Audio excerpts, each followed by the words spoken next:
Buenas tardes.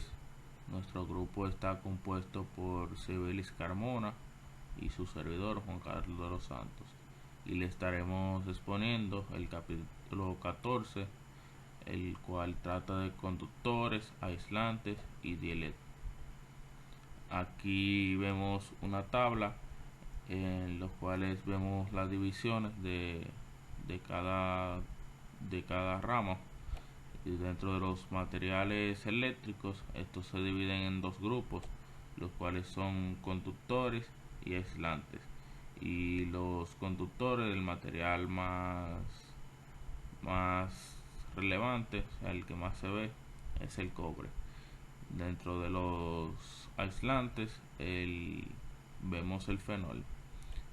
Los aislantes se dividen en dos grupos, los cuales son los piezoeléctricos y los no piezoeléctricos. Los piezoeléctricos es un fenómeno que ocurre en algunos cristales, y es que cuando son sometidos a tensiones mecánicas, la masa se polariza y aparece una diferencia de potencial y carga eléctrica en la superficie. Estos se dividen también en dos grupos, los cuales son los piroeléctricos y los no piroeléctricos. Los piroeléctricos son materiales que se polariza al someterse a un cambio de temperatura, y estos se dividen en ferroeléctrico y no ferroeléctrico.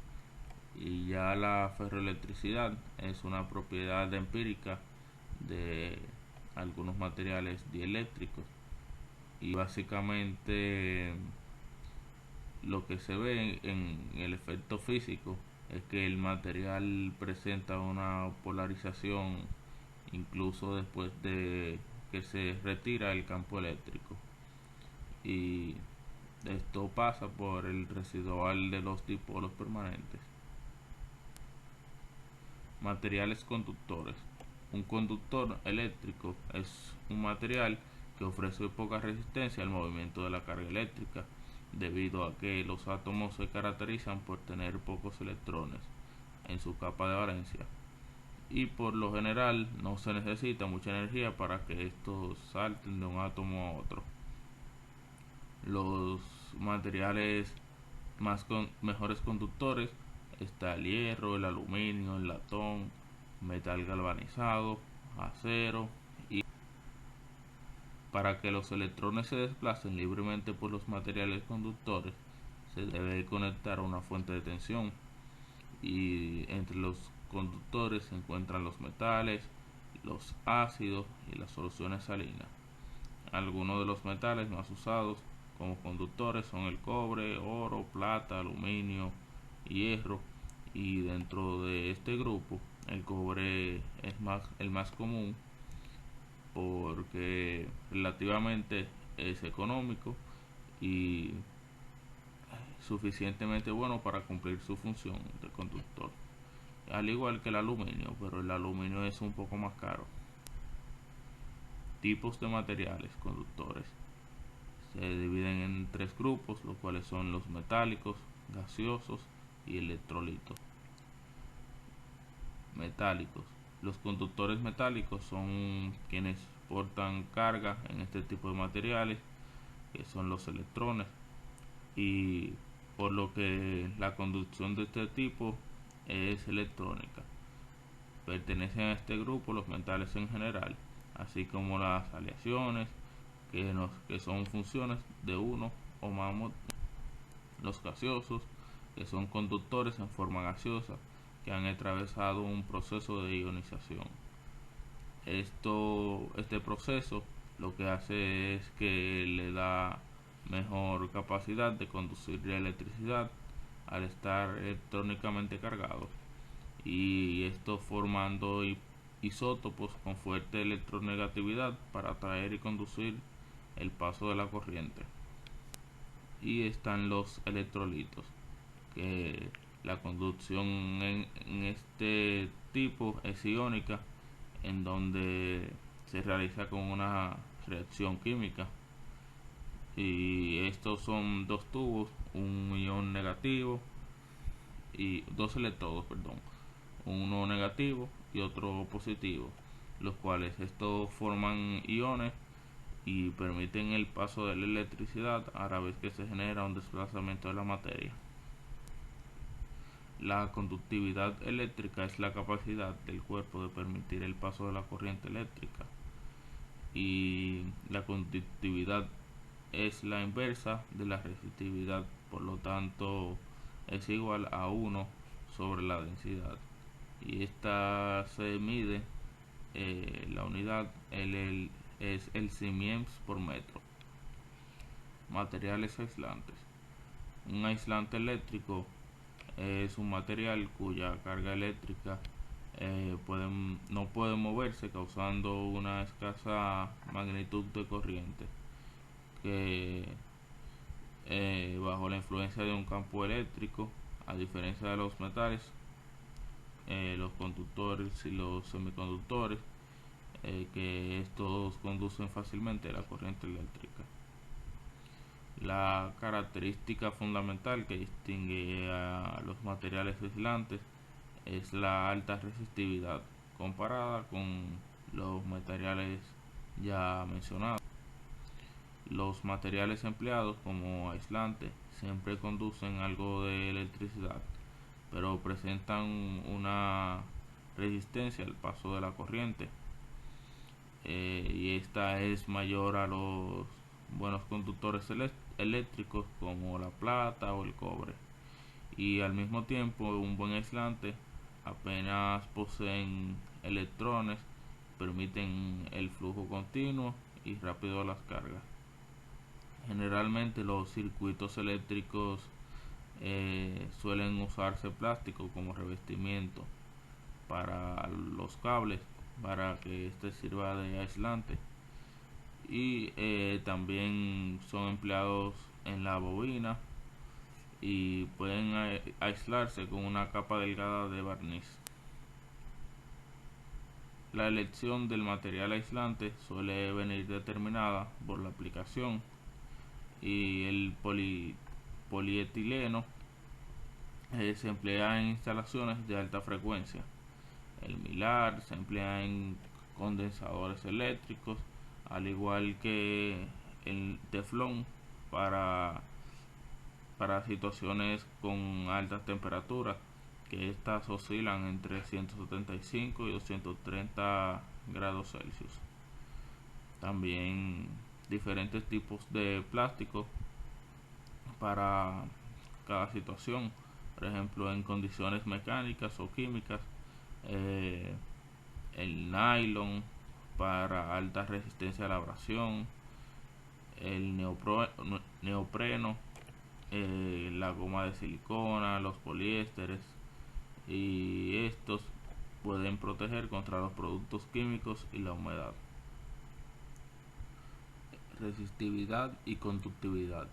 La resistencia eléctrica R, la cual las unidades son los ohmios y se representa por el símbolo de omega, de una barra de material es la caída del potencial, que esos son los voltios, y a través de ella dividida por la corriente, que la unidad es los amperes.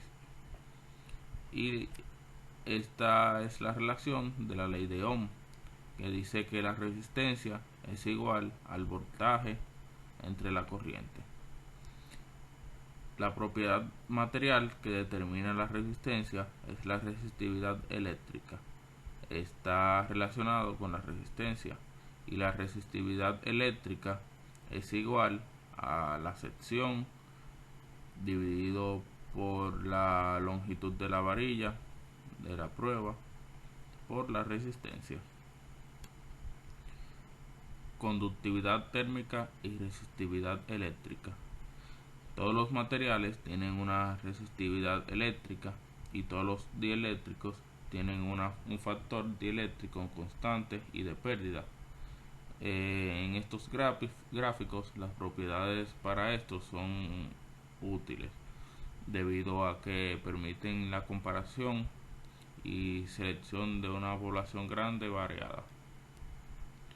En esta gráfica muestra la conductividad térmica y la resistividad eléctrica. El primero tiene un rango de 10 a la 5 y el segundo tiene un rango de 10 a la 28. Este gráfico es bastante útil debido a que nos sirve para seleccionar materiales para las aplicaciones en las que dos propiedades son importantes. Para los metales, la conducción térmica y eléctrica están vinculados porque ambos dependen de electrones libres, y debido a esta correlación los dos, o sea, los que están mejores se encuentran en la esquina superior izquierda. Los materiales que se encuentran en el extremo derecho, como el cobre y la plata, son materiales que presentan menor resistencia. Esto nos muestra aquí en la figura. En la esquina superior derecha se encuentran las cerámicas como alumina, nitruro de aluminio y sílice. Y estas presentan resistividades muy altas y fuertes. También son utilizados para la fabricación de aisladores para líneas eléctricas y sustratos para circuitos eléctricos.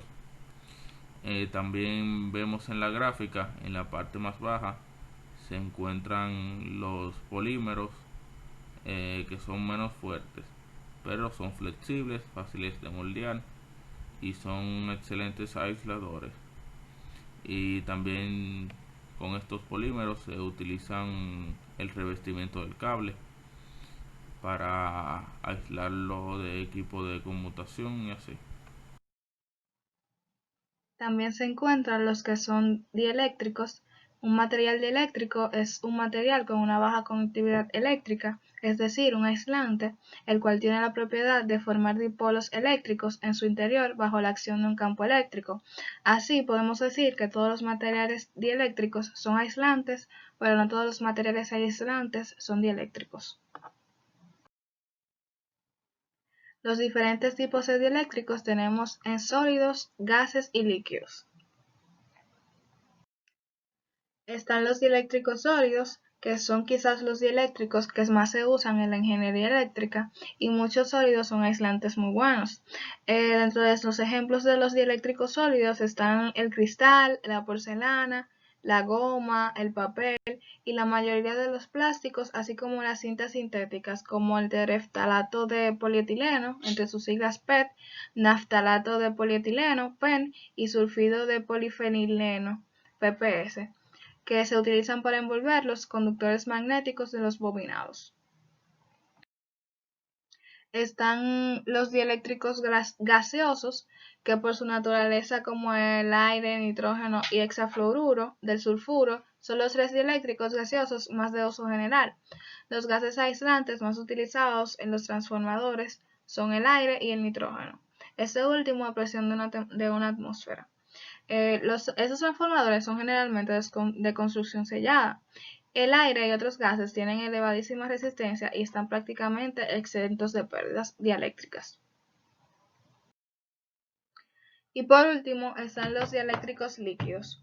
Las propiedades físicas de estos son el peso específico, conductividad térmica, calor específico, viscosidad, y dependen mucho de su naturaleza, es decir, de la composición química de los mismos.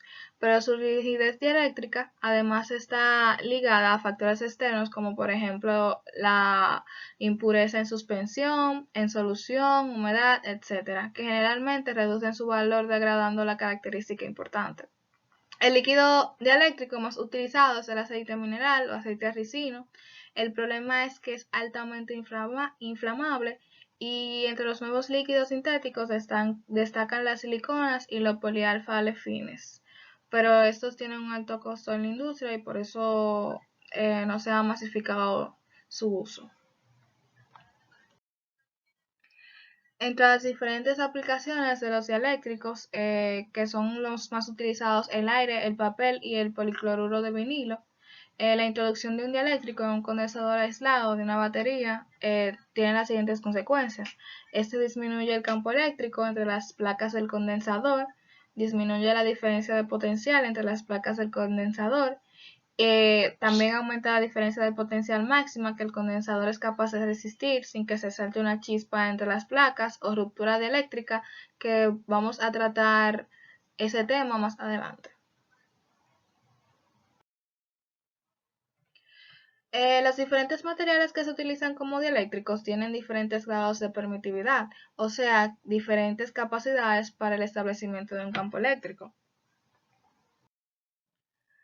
¿Pero qué es un condensador? Los dieléctricos se definen por su constante dieléctrica, las fugas actuales y el desglose de tensión. Su mayor función es aumentar la capacitancia del condensador. Cuando dos placas conductoras separadas por un dieléctrico forman un condensador. Los condensadores, que a veces son llamados capacitores también, son los que almacenan la carga. La carga Q es directamente proporcional a la diferencia de la potencial entre las placas.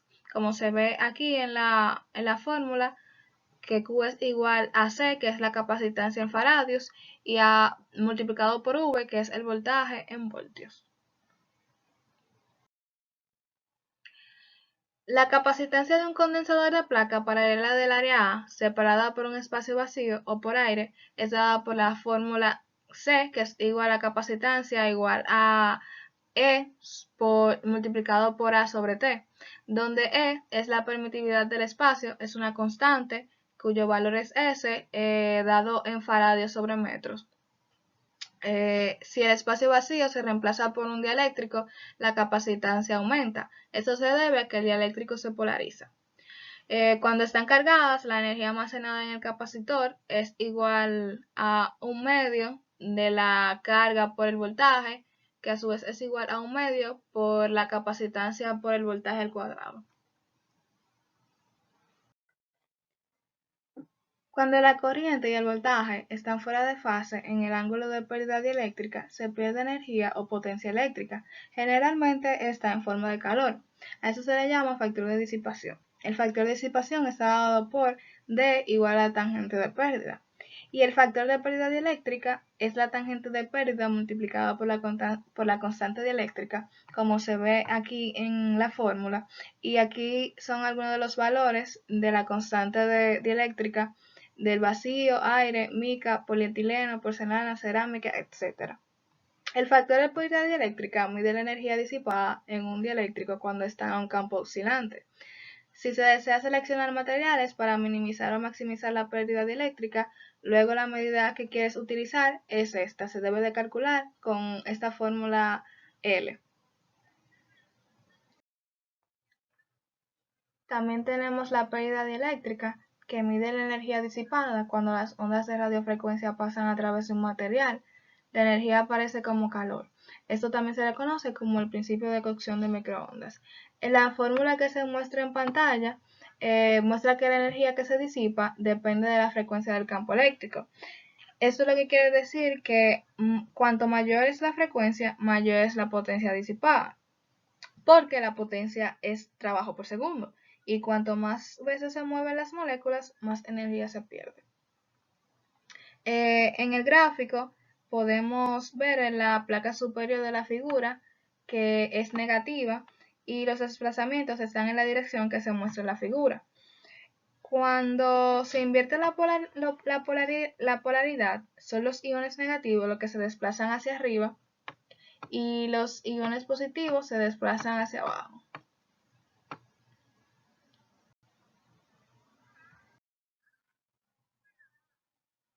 También tenemos lo que es la ruptura dieléctrica, que se produce cuando el campo dieléctrico entre dos conductores supera un valor crítico E, saltando una chispa en el vacío o quemando el dieléctrico que puede haber en medio. Un campo suficientemente grande puede dar al electrón tanta energía cinética que la colisión expulsa uno más electrones nuevos y golpea al átomo, y ellos a su vez se aceleran y ganan energía. El resultado de esto es que hay una cascada, como se muestra en la figura, o una avalancha de carga que es suficientemente violenta para dañar el material de forma permanente. En esta gráfica podemos ver el factor de pérdida dieléctrica y la resistencia.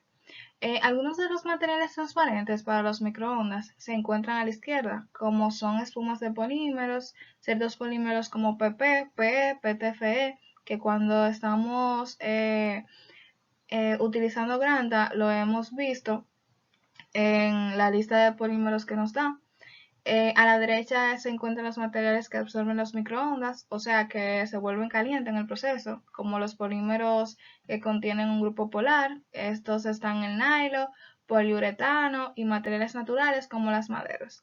Realmente las maderas se secan mediante calentamiento por microondas y las cerámicas tienen valores más bajos.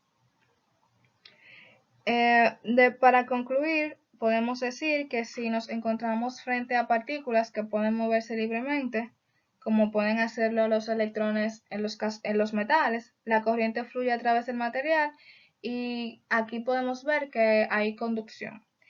Pero si en cambio de eso no se pueden mover libremente, como es el caso de los aislantes, las partículas aún se disuelven colocando ligeramente por el campo, lo que lleva a la polarización eléctrica. Cuando los materiales se polarizan fácilmente tienen una alta constante dieléctrica. Y si se usa como película aislante en un condensador, la polarización protege los electrodos entre sí y esto lo que produce es que se aumente la capacitancia. Muchas gracias.